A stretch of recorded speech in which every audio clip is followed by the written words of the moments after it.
Hey, how about you, everybody? Welcome into the Auburn Live Recruiting Show. I'm your host, Jeffrey Lee, Senior Recruiting Editor for Auburn Live on 3. Today is Wednesday, May 22nd, 2024 for you. It's Tuesday evening, May 21st, 2024 for us. Please keep that in mind as we move forward with any todays, tomorrows, or yesterdays. We are joined, as we always are, 100% of the time when they're here, 100% of the time, Mr. Cole Pinkston, Mr. Allen Hand. How about you, fellas? How about you? How about you, brother? Big dogs. All right. Got some news to talk about this week. Got some commitments. Had some surprise visits this past weekend. We're going to get to all of that and more with our questions from the corner. If you haven't already joined Auburn Live on 3, please do so. Give us a try. $1 for 2 months. Free 2 months, man. It'll get you through the summer almost. It'll get you through the heart of the summer. All the official visits coming up. 2 months for $1. Use the promo code AU1, capital A, capital U1. And it'll get you 2 months for $1. We're going to get to all the recruiting news of the past week and look ahead to the recruiting news in the coming weeks on this show. We got questions from the corner we're going to get to. But before we do, excited to have HelloFresh back. HelloFresh took a little off season, but they're back, man. HelloFresh. If you don't know what HelloFresh is, you haven't been watching our show in the past. It's fantastic. We all personally endorse HelloFresh, but if you're not familiar with it, HelloFresh, you get farm fresh, pre-portioned ingredients and seasonal recipes delivered right to your doorstep. Skip those trips to the grocery store, folks. It drives me crazy too, man. Skip those lines, go answer the door, and find all the things you need.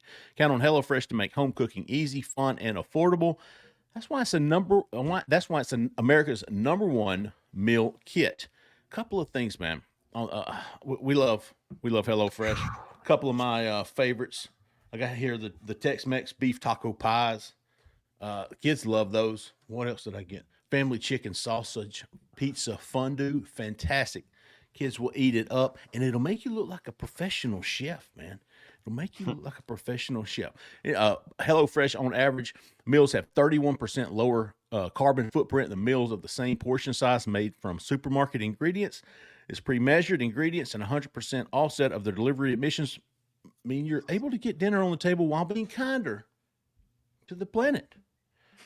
Make the restaurant quality meals at home without the high cost of takeout. Plus, HelloFresh's new ready in 20 recipes are on the table in just 20 minutes. That's even quicker than delivery. It is. And those are my favorites, under 20.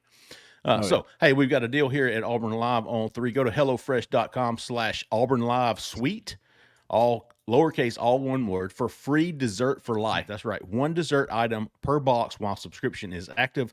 That's free dessert for life at HelloFresh.com/Auburn Live Suite. Woo! Well, you can't beat that, can you? You really can't. It's like a cute puppy. No, and look, seeing HelloFresh back's like seeing that old friend again. You know what I mean? Like they were gone, but now they're back.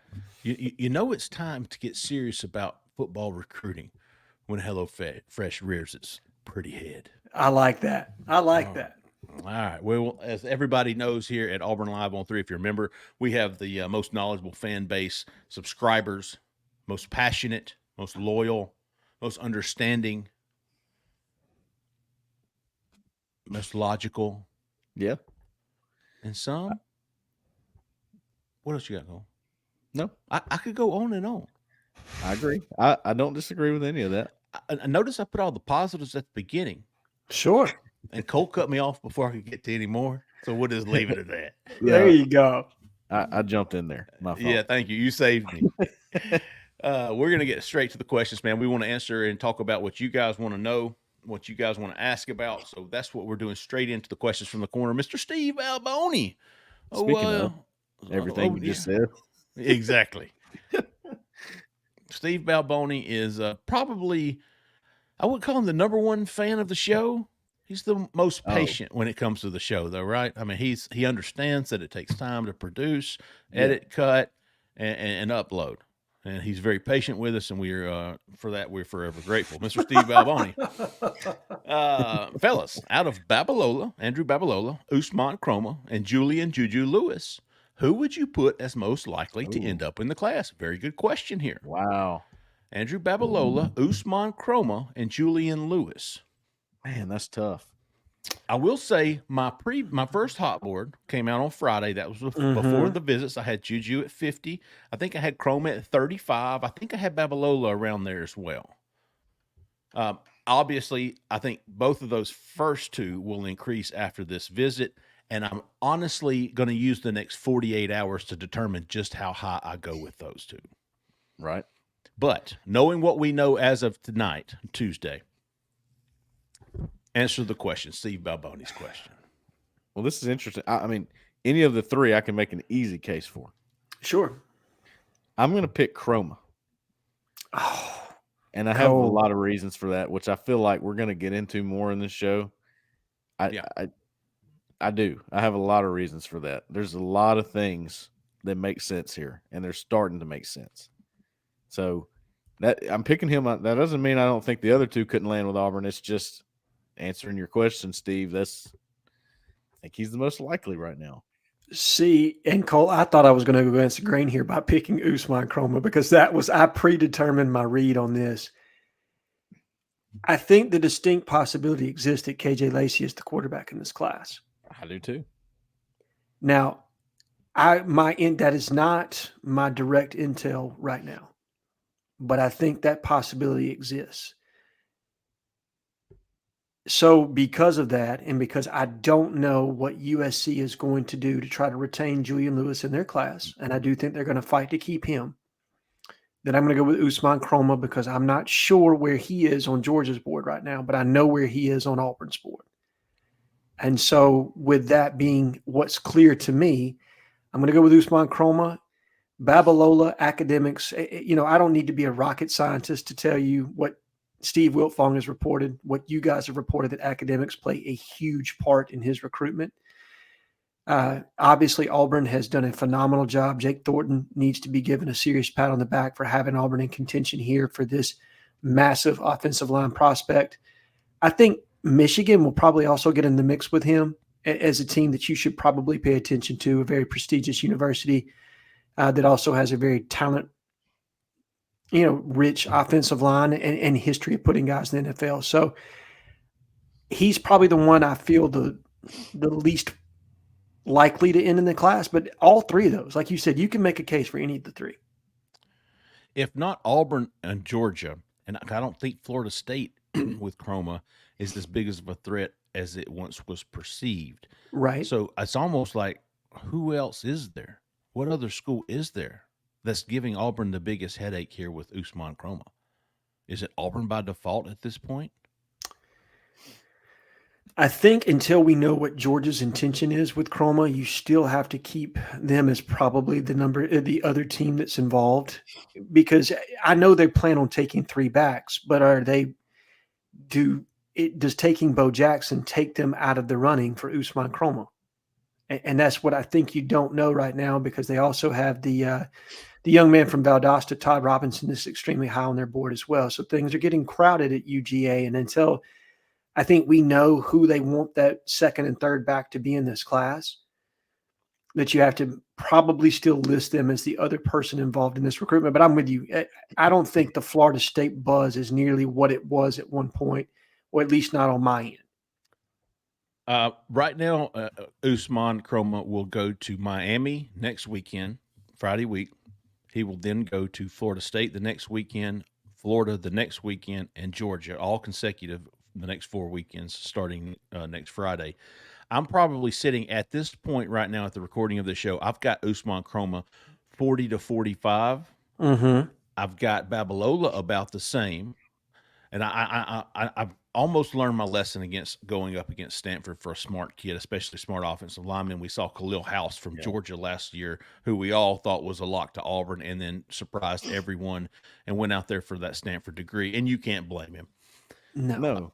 But I do like Auburn's position with Babalola, with his brother at Tuskegee.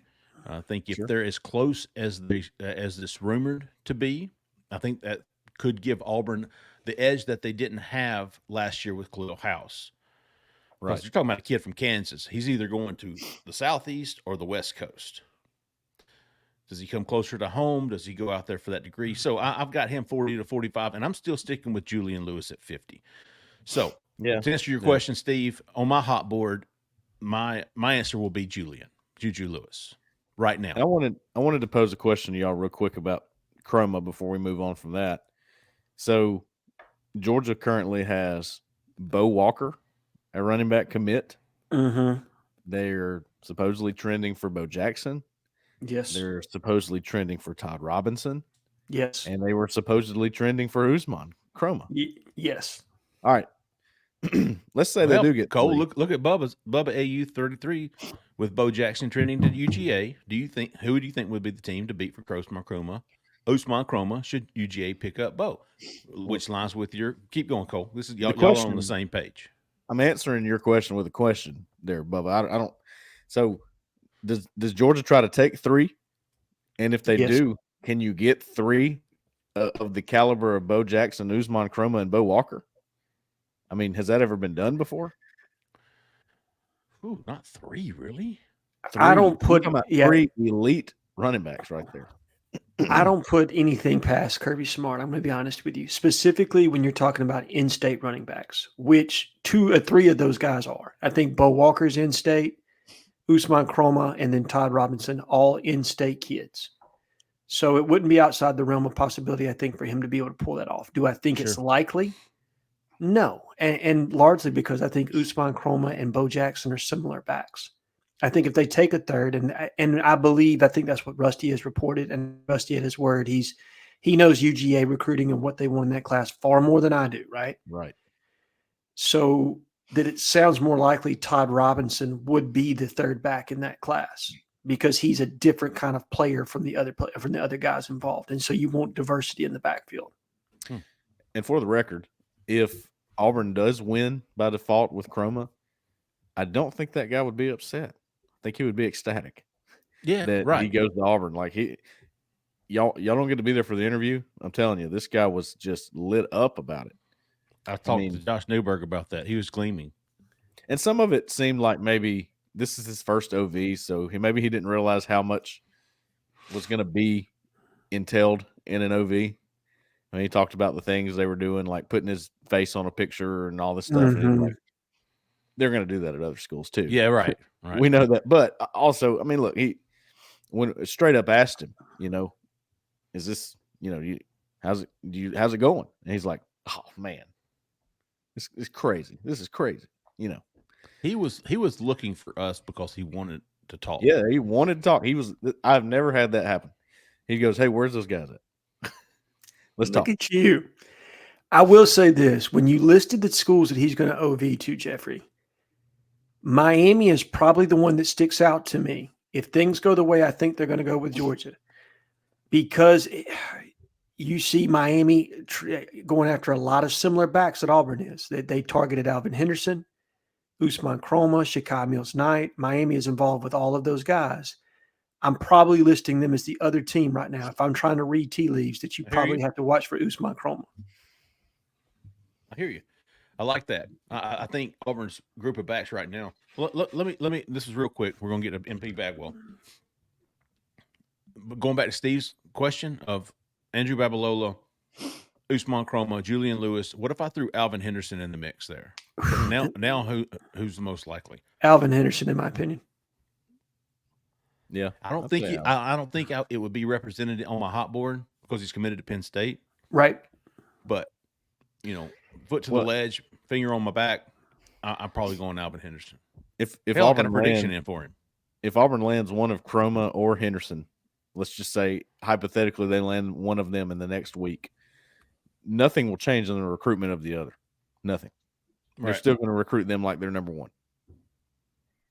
I would agree with that. And again, I think Jeffrey and I talked about this offline, but I think the distinct possibility exists. Auburn takes 3 running backs in this class. I think that is a real possibility at this point.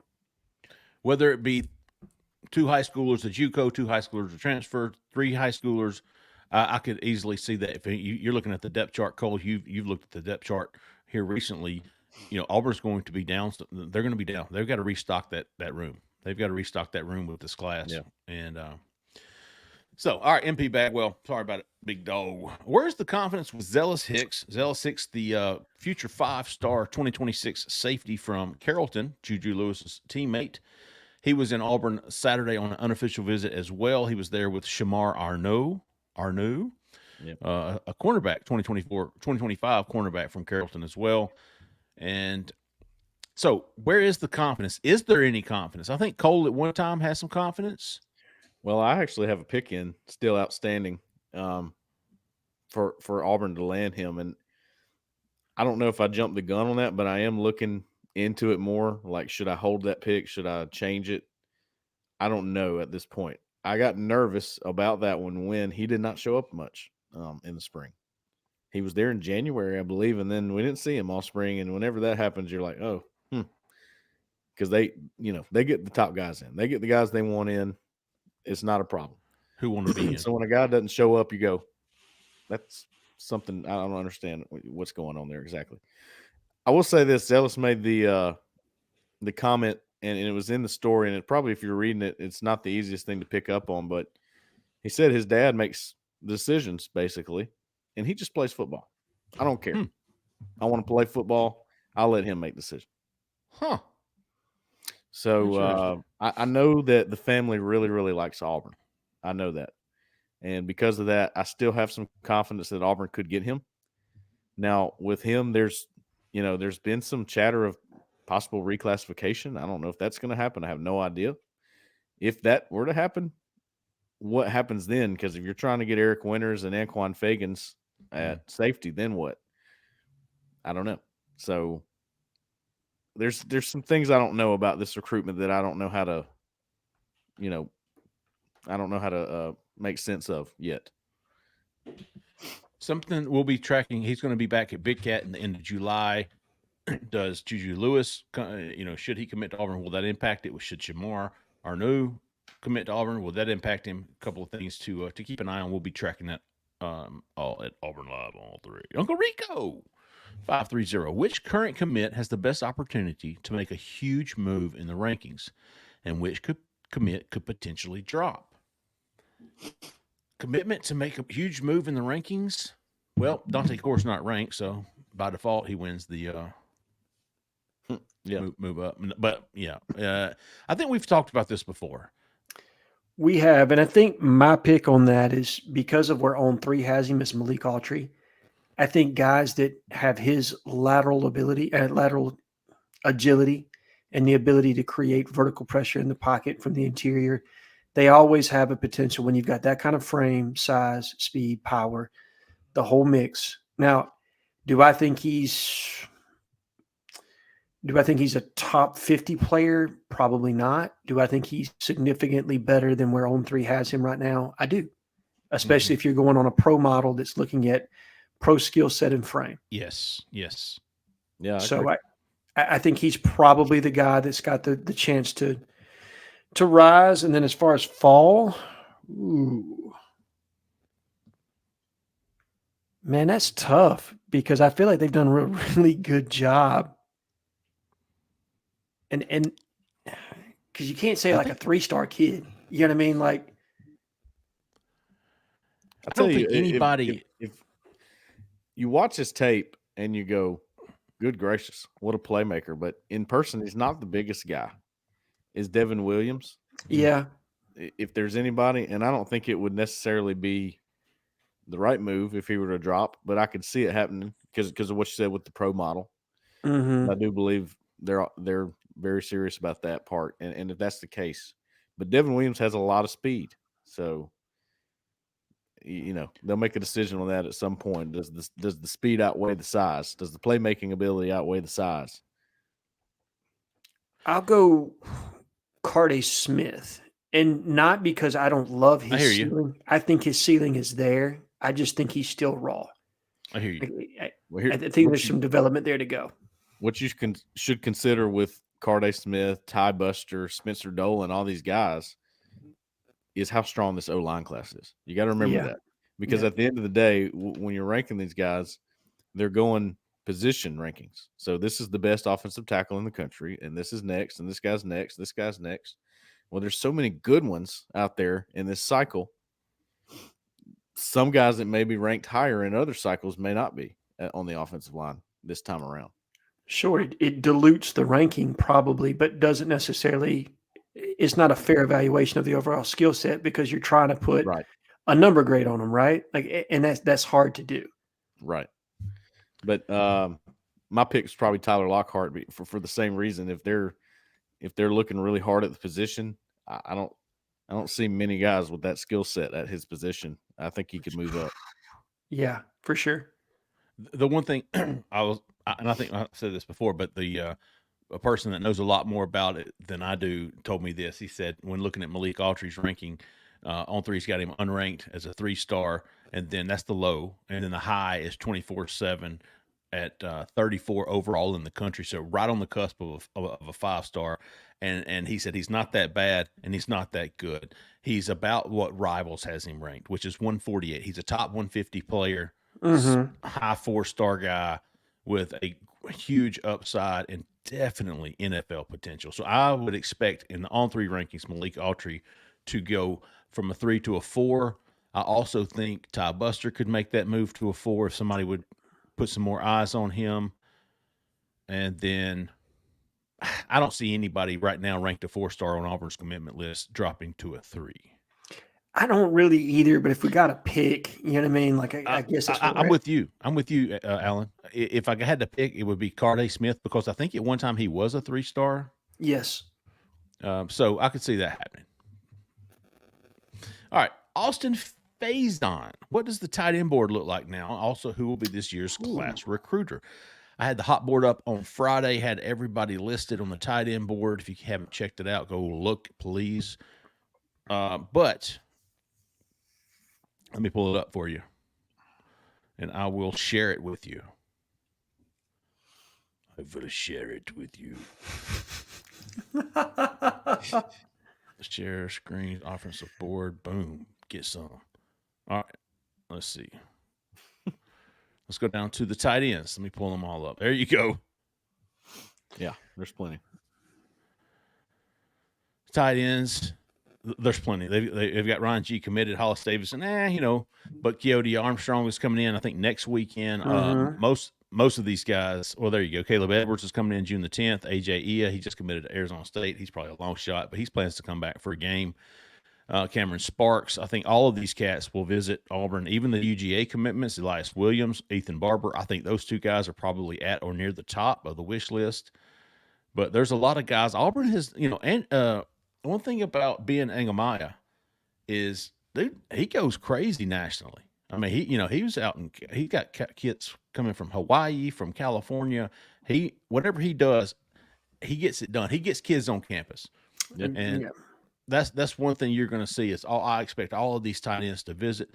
I think once Auburn gets to playing some more in the fall and they see some more success from Rivaldo Fairweather, I don't think tight end is going to be a problem.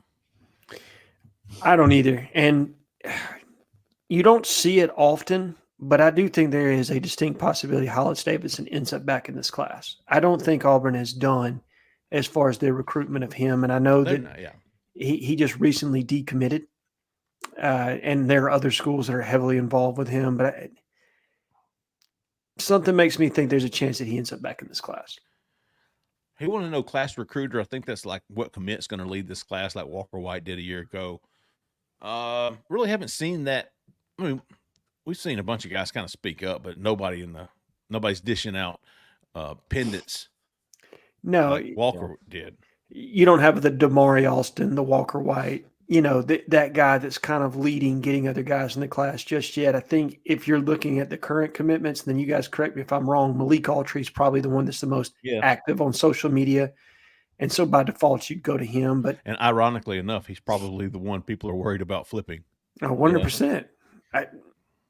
Me included, right? Like, is a class recruiter, is that something that's specific to Auburn?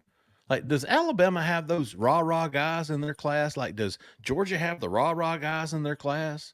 Definitely. Go ahead. I'm glad you asked this because I have a theory on this. I wrote about it in an article not too long ago, and I just asked the question: Has the script actually been flipped already?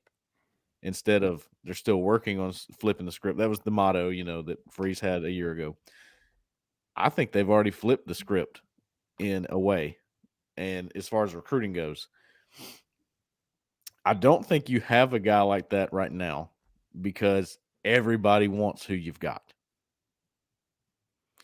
JJ Falk, Jordan Crawford, Malik Autry, TJ Dice, Devin Williams is going to take an official visit to Texas. You know, you've got people on your list who are, I'm not saying they haven't closed the door. I hear you. It's hard to be a rah-rah guy come join me when I'm taking other visits. Well, they're being pushed for maybe a little harder. Like these are guys that you got in the boat early on that usually you're playing chase with all year long. Maybe you get them on signing day, but you've already got them in the boat.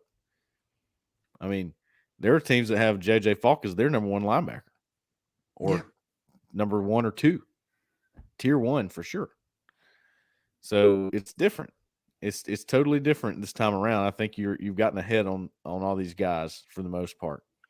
And then you get lower on the list, and the guys like Ty Buster, who hasn't really been discovered all that much. They went ahead and took a chance on him and said, I love that guy. I want him. So you got a little bit of both going on there. And you don't really have, besides Malik Autry, like you said, the hometown guy that's like pulling you through. And he is to an extent, but he's still being recruited really heavily by a lot of schools. And taking visits. Yep. Taking visits. He certainly is. I think probably large majority of the time you see the quarterback as the kind of the linchpin there, the one. That's true. Because I have seen that at UGA. I remember distinctly with Brock Vander seeing kind of him try to pull that class together then during that COVID season. So they do have him on within other recruiting classes at other schools. So probably whoever the quarterback is in this class, whether it's Juju Lewis, whether it's KJ Lacey, by default becomes that guy. I think that is probably working other kids. One that I think would probably be effective in that role if he does end up in Auburn's class, if it's sooner rather than later. Now, this doesn't work if he's going to be doing it on signing day, but Alvin Henderson, because of his presence on social media, I think he's one of those kind of kids that that other players, specifically in the state of Alabama, might gravitate towards. I agree. Let's see. M45 Auburn. How do you think Tim Merritt, Andrew Purcell, and Shamar Arnaud are ranked on Auburn's cornerback board? Well, I will say, let me pull mine up. Let's see.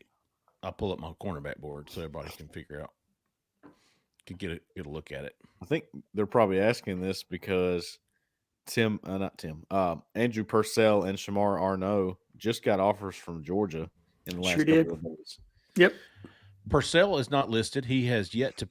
Does he have he doesn't have an offer from Auburn, does he? I don't think so. Heavy consideration. Yeah. Camp guy. It's possible that he's it's an understood thing that like, hey, when we'll see you camp and then we'll offer kind of thing. In other words, it's pretty much guaranteed. We just haven't done it. I don't know. I think the top guys would be, besides Devin Williams and Dante Core, your commitments now. I think Timothy Merritt is near the top. I do. I think Chris Ewald is near the top. Definitely. Obviously, Naeem Offord's number 1. He's for sure. Woodby is now scheduled an official visit after decommitting from Ohio State. I think he's up interesting. There. He's very interesting. You'd think he'd be pretty high. I've got 2 to 3 on here. I would say probably 3 to 4. I think we'll take 1 to 2 more. It's safe to say tier 2, maybe for all 3 of these guys, right? Yeah, and maybe Merritt at the top of a tier 2. Sure. Like, I don't think they're putting the full court press on him. I don't think they're putting the full court press on Shamar. I don't think they're putting the full court press on Andrew. I think they're pressing more for guys like Ewald, and Woodby and Offord. Because you've got 2 guys in, right? You don't have to take developmental guys. I think Dante Core's more of a developmental guy. I think Shamar's that same kind of boat. So you don't want to take too many of those guys, right, Alan? You don't, but I did find it interesting that Shamar set up an official visit. And so because he's coming in on OV, makes me think that I don't know that they'd bring in a kid right now that they're not overly excited about adding to the class. I think they're being selective with who they're bringing in. So that does raise the question for me, where does he sit on the board? I think he's a take. Does that answer any questions? I say after camp season, if any of these 3 guys come to campus and say, we want in, I don't think they turn them away. I really don't.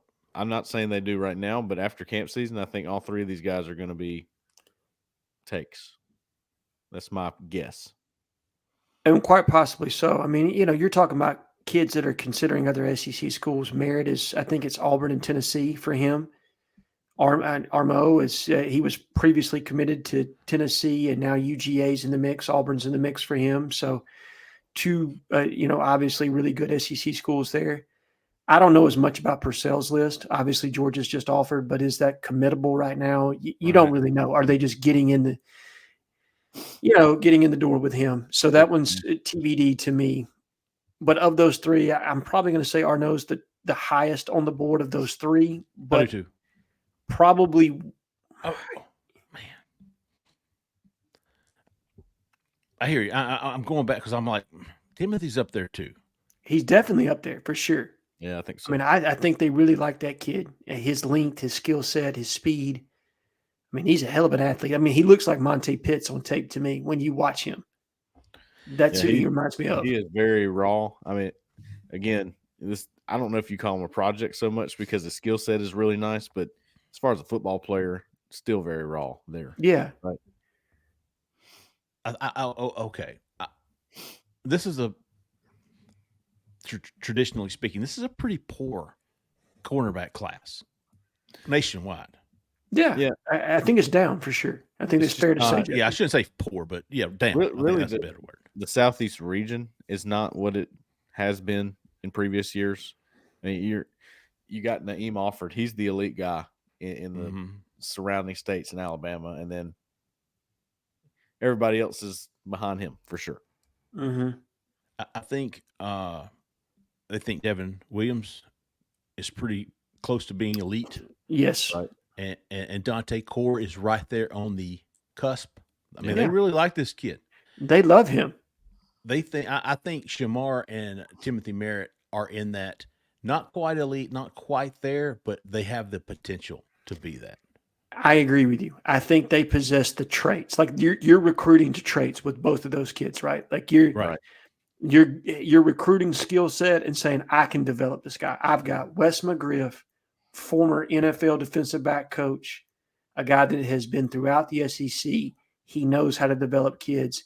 Get these guys in a strength and conditioning program and underneath my tutelage for 2 years. I'm telling you, you're going to have another NFL draft pick on your hands. Like that's what you're doing when you recruit those kind of kids. You're recruiting a trait and a skill set that you think is transcendent to the next level and can be effective in your scheme, not for what they are right now. That's for certain. All right. Okay, good stuff. B-Die. Any more news on Eric Winters, the 4-star safety from Enterprise? It's been quiet the past week, but the last I heard is Auburn, Georgia. He's going to announce. When did he say he was going to announce? He could have just announced any day now, I think. Yeah, I don't think he's ever given a date, but no, it's happening soon, according to most. I don't think anything's changed for all of us.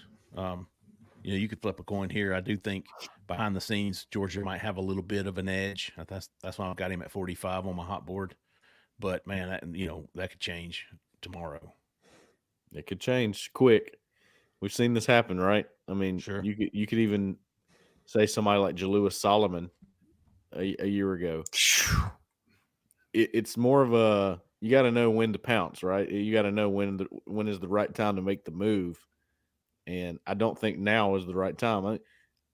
We probably don't know the date. I'm sure Auburn and Georgia know when he's trying to do it, if that makes sense.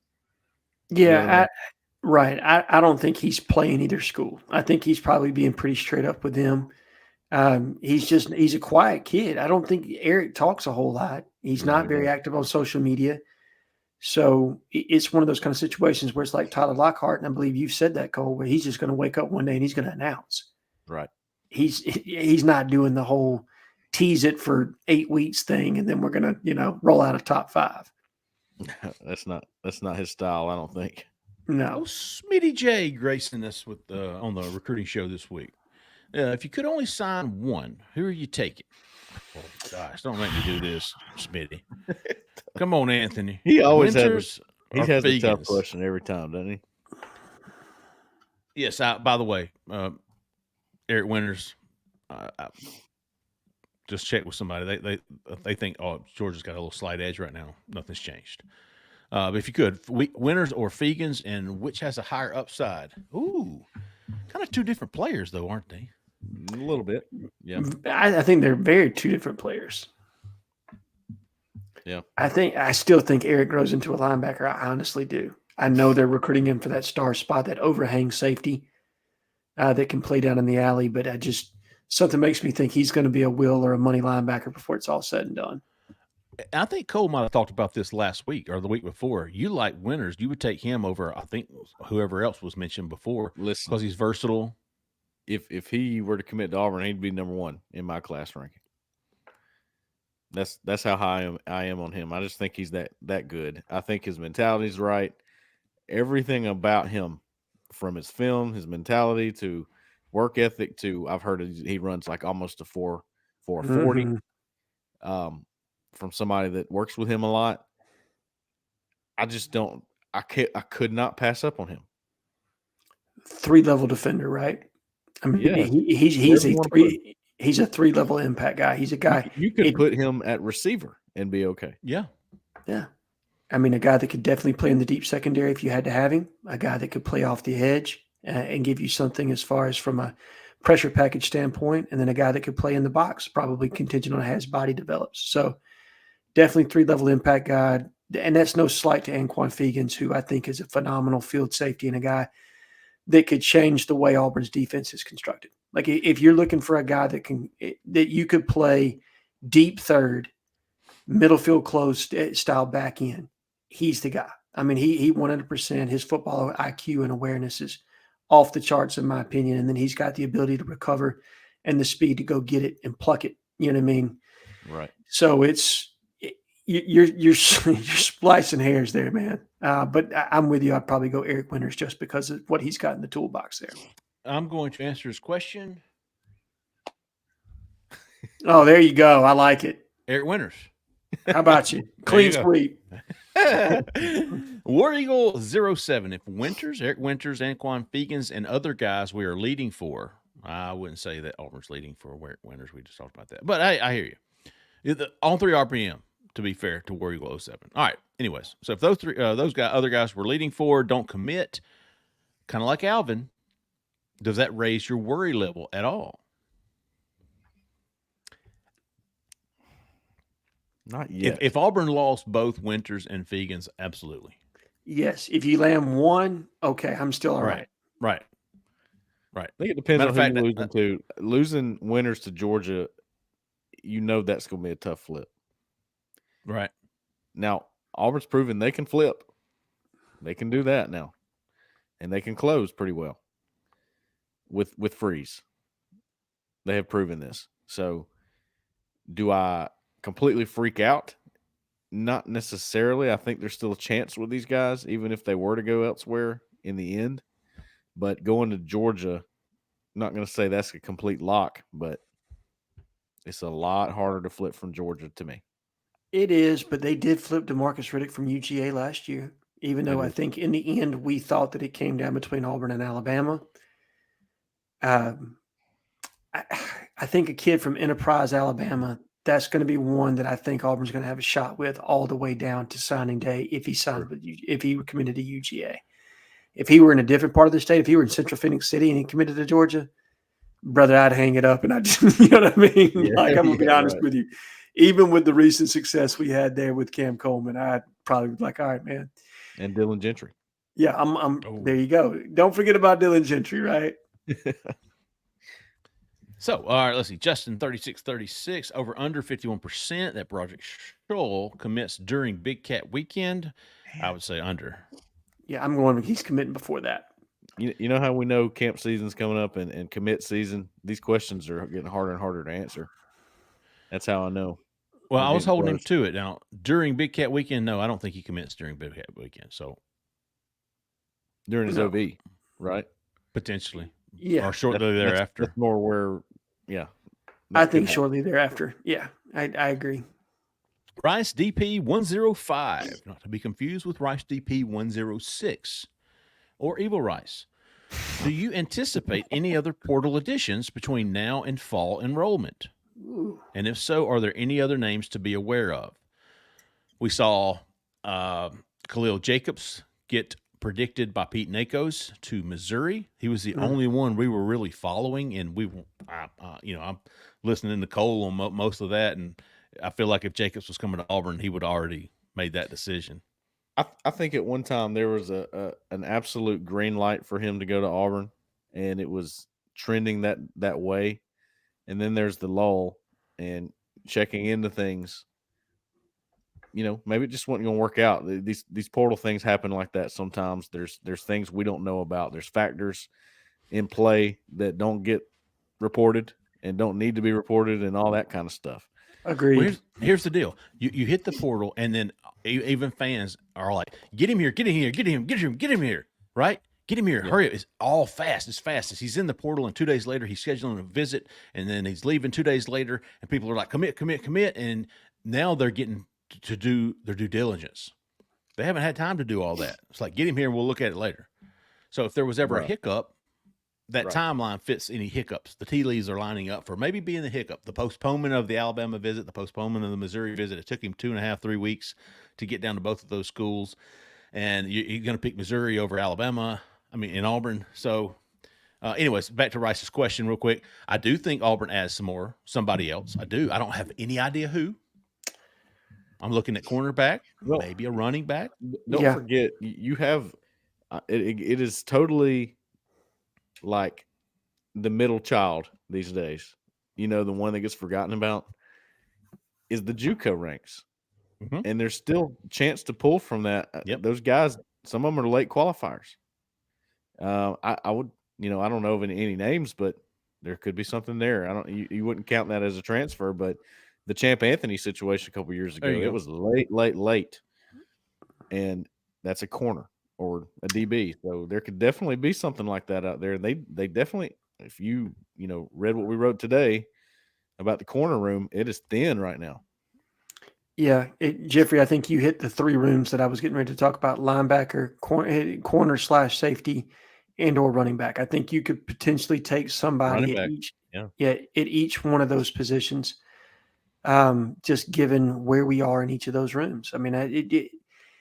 You can't say there's not a possibility that they do it. Now, beyond those rooms, I don't know what they would want to add. Right. But those 3 I could do. I could 100%, but no name. Right. And again, it's not for lack of effort on my part trying to find is there somebody that they're interested in for sure. Definitely going to be keeping a track on that, man. I always have been since it opened. But War Eagle Insider wants to know, I know it's far off, but anything new with Tyler Atkinson, the 4 to 5 star 2026 linebacker from Grayson High School, former home of Kenyatta Watson, right? Yeah. And Owen Pepo. Yep.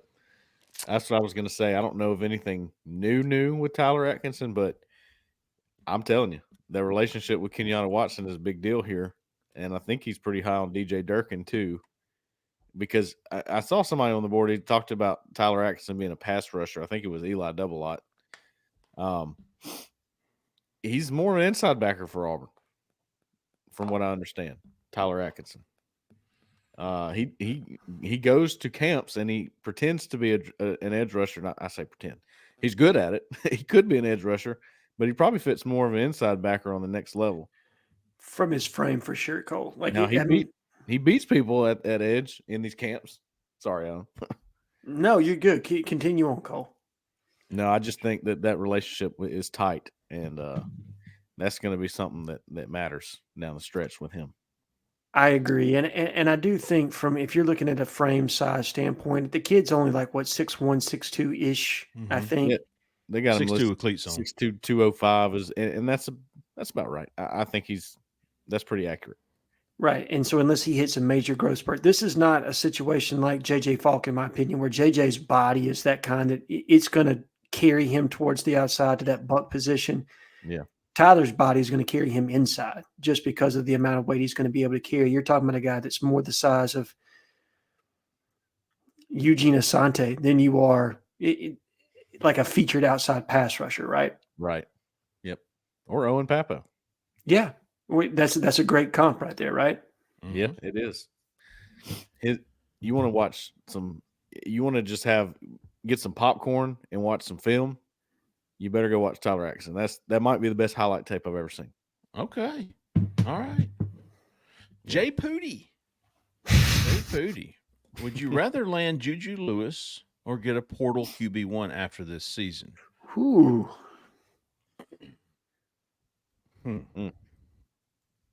I think Juju Lewis might, even believe it or not, might be more of a sure thing, even as a freshman.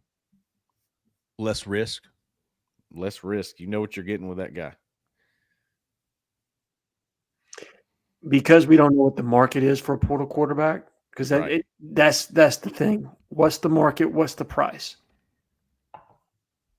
And there's too many unknowns to say what I would prefer. And I like the added layer that I think Juju Lewis gives you some extra pop in this recruiting class. Mm-hmm. So I'm leaning Juju. Yep. That said, you get the right portal quarterback, you're potentially a playoff team next year, right? I see. That's been We've talking seen about how the that 2025 goes, season for 2 years now. We've seen how that goes multiple times. And as good as Freeze and his staff are at recruiting, there's no guarantee you're going to land the guy you really want at quarterback in the portal. No guarantee whatsoever. Gosh, and that goes for absolutely anybody, not just Auburn. It is a total crapshoot when it comes to that. Who's got the best NIL deal? I believe. Sure. I truly believe that matters the most when it comes to transfer quarterback. Oh, there's no doubt that it does, with the exception of, he probably, you forget that he was even in the portal, but the kid that was at LSU 2 years ago that transferred in from Arizona State, Jaden Daniels. Yeah, I think they got him late and there wasn't a lot of competition. And then the kid just ended up obviously playing out of his mind for the last 2 years. Yes, he did. So, again, it's about the right fit and the right kind of quarterback. So it'll be interesting. Hey, I'm with you. I think the more thing, because of it's a known commodity, is Juju, and then the added layer of what he does to the recruiting class. But damn, you're close, man. Because if you could land the right guy, I think it puts Auburn in a different stratosphere in 2025 than probably reloading with Juju and looking at another. If you're starting a true freshman quarterback, what do you think the ceiling is on the season? 8 wins with a revamped offensive line, right? And even if he doesn't start, what you're adding with him is just, it's so known. I mean, seeing him since he was in 8th grade, the guy just continues to get better. His accuracy is as good as it gets. So many things about Lewis the tools are off the charts. So knowing that you're getting that skill set at quarterback is almost better to me than what you potentially could get from the portal.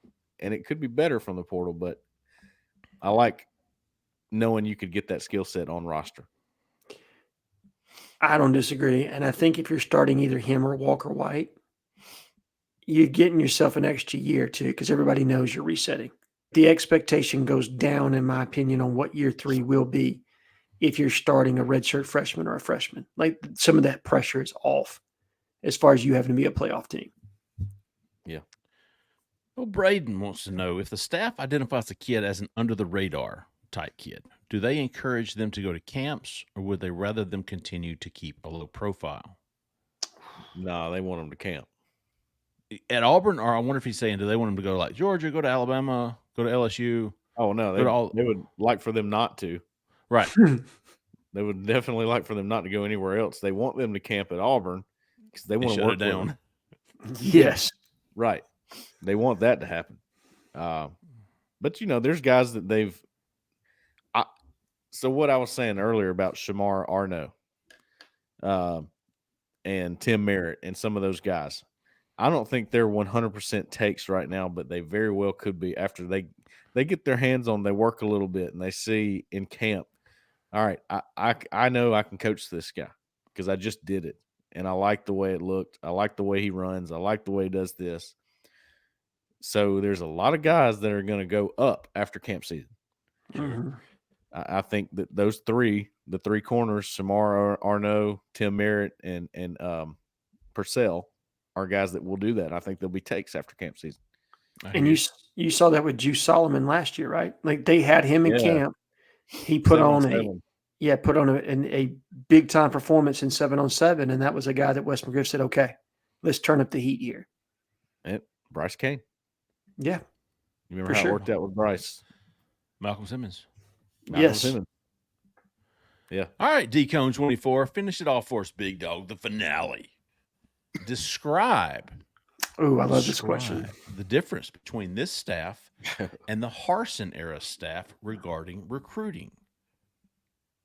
Describe it like night and day. It's there's so many little things. It's the visits and how the kids are treated and the involvement of the head coach when kids are on campus, when kids are off campus. It's seriously night and day. Now, I'm with you, Jeffrey. And this is not me in any way trying to defend the Harsin staff, but you're talking about a head coach that was never an assistant in an elite recruiting school, right? Like minus his 2 years under Mack at Texas, and they were on the decline when he was there at that point. And you don't know what you don't know, right? And I feel like Brian Harsin was ill-equipped to walk into the SEC without a lot of staff members that had ever been on an elite recruiting staff. I mean, Mike Bobo was probably the guy that had the most history as an elite recruiter or being involved in an elite recruiting atmosphere, right? Yeah. And everybody else, I mean, Carnell was still relatively new. Trav had moved on. And so you had you had Zach. Zach was coming up from Houston. He was, as good as he was transitioning, right? Like it just, you had guys that were new and guys that had never been in that elite recruiting scene. And what you can say about Hugh Freeze is you're talking about a guy that recruited top 7 recruiting classes at Ole Miss, which hasn't been done since him. And that's as good as Lane Kiffin is. And he is a very good football coach. Like anybody says anything differently, you're throwing shade, man. But he doesn't recruit the way Hugh Freeze does. And Freeze cut his teeth underneath Ed Orgeron, and say what you want about Yaya football. Yeah. He can recruit, dude. You know what I mean? Like he can 100% sell ice cream to Eskimos. So it's just, if you haven't been in that environment, if you haven't been in that arena, you don't know what it takes. You're right, Jeffrey. All the small little nuanced things that go into a visit, that go into the effort and energy they have to put on the trail each and every day, the way you build relationships, the way you build relationships with your boosters to create extra NIL dollars, because that's an added layer to all of this now that, unfortunately, I don't think the Harsin regime necessarily understood.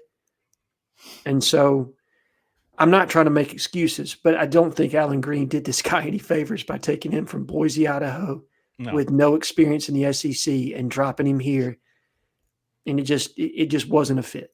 The first thing that always comes to my mind is I'm not defending Harsin, but it really wasn't his fault. Like, no, I should agree have with you. never been here, and he'd probably tell you that now. It was all Alan Green.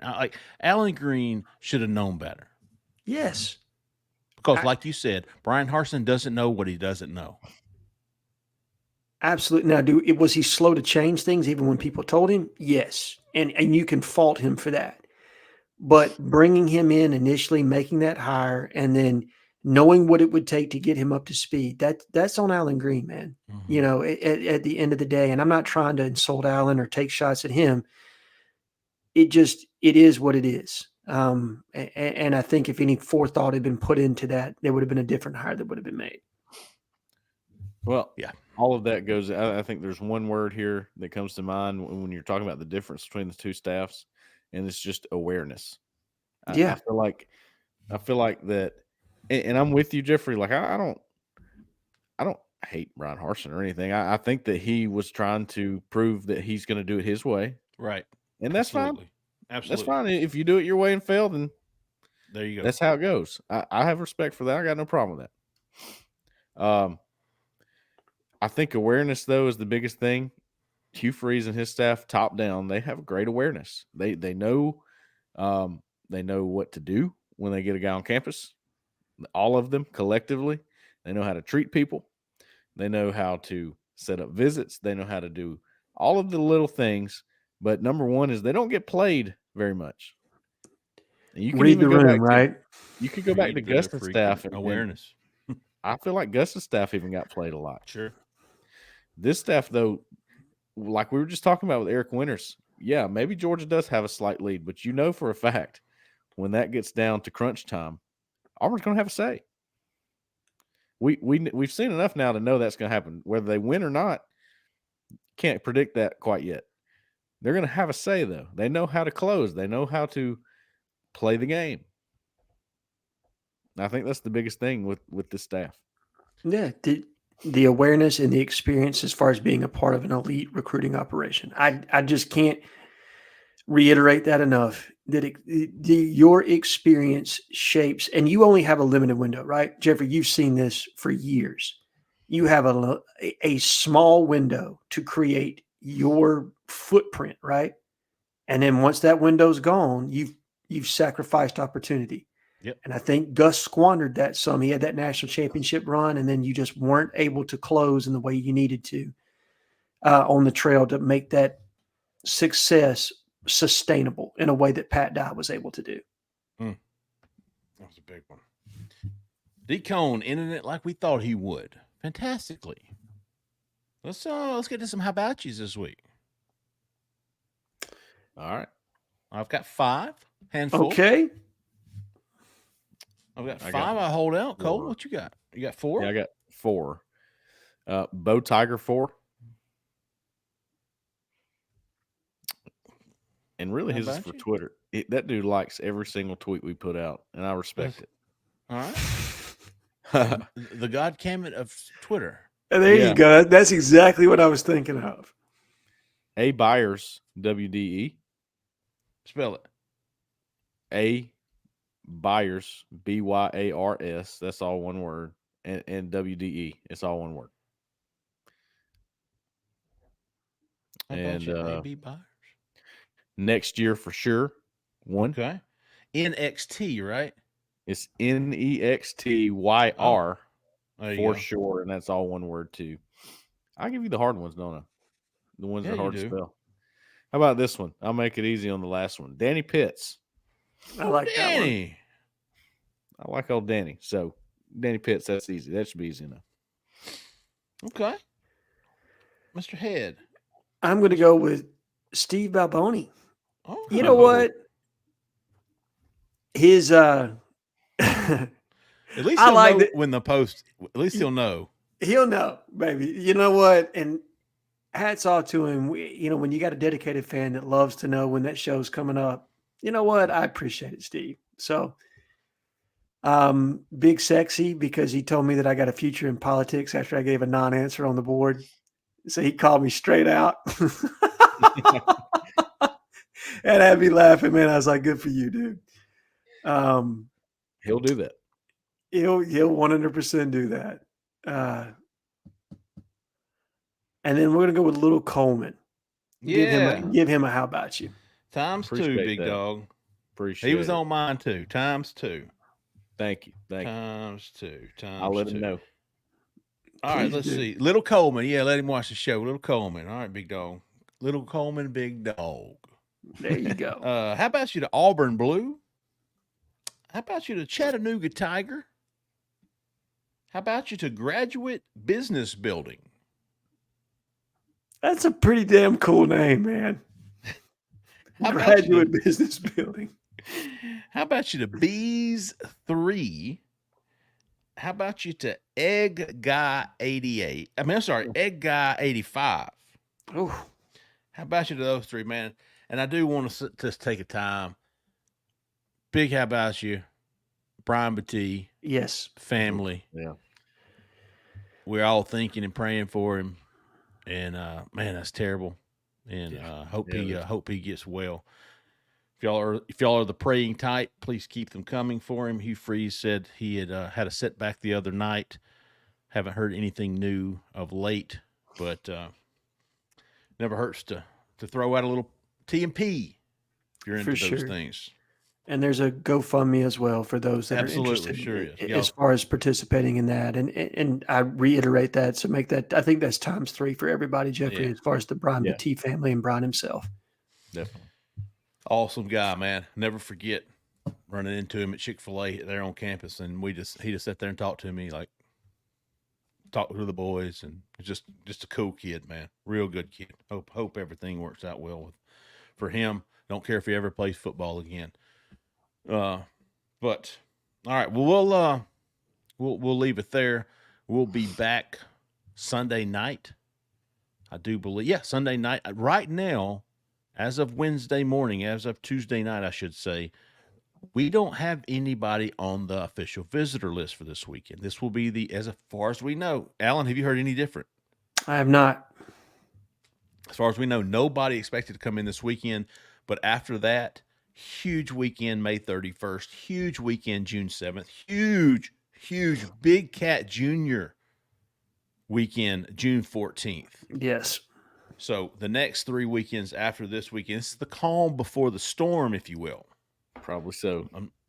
There's probably some strategy to that, wouldn't you say? Right. Yep. You better get your rest in, big dogs. Yep. Big dog. And That's as I said, if you're not a member of Auburn Live on 3, grab that promotion, 2 months for $1. You can follow along all these official visits. It's going to be visit month of June, commitment month of July. A lot of news coming out over the next 2 months. You can get it all for $1, Auburn Live on 3. Also, we're closing in on that 10K subscribers on our YouTube page, man. Yes. That is free to you. If you just want to support us just a little bit, just click on that subscribe button, the Auburn Live YouTube page. We would gladly accept it and be extremely grateful. I think we've agreed to do something special when we do hit the 10K, whether it's eating a ghost pepper, some ammonia-smelling salts, something we will do in honor of our 10K subscriber. We'll make Jeffrey chug a beer live on air. I'd have to funnel. I never was a beer guy. Oh, well, I could funnel with the best. Not anymore now. Back when I was 14. Oh, 14. Starting early, big dog. It took y'all a little bit, didn't it? Yeah, it did. Jeffrey, like 14. Yeah, I could see him chugging a beer. Yeah, well, it just sounded right, As Cole says, that tracks. Yeah, that tracks. And then Jeffrey starts doing Frank the Tank directly thereafter. Yeah. Get back in the house, you idiot. HOA will be called. We're going streaking. Everybody's coming. Yeah. Hide your kids. Yo. Yeah. My mugshot on the front page of OA News the next morning. No doubt Jeff will read Bolo out there. All right, folks. Go subscribe to Auburn Live on 3. Subscribe to our YouTube page. Greatly appreciated. Use that promo code AU1. Don't forget about HelloFresh and that and the dessert for life. Go to HelloFresh.com/Auburn Live Suite. All lowercase, one word, Auburn Live Suite. For free dessert for life. 1 dessert item per box while subscription is active. Go get it. All right, folks. Thank you so much, man. We really appreciate everybody listening. We appreciate everybody watching. Check us back on Sunday night, man. For Cole Pinkston, for Alan Head, for Zach in the back, I'm Jeffrey Lee, man. Y'all stay out of that left lane. See ya.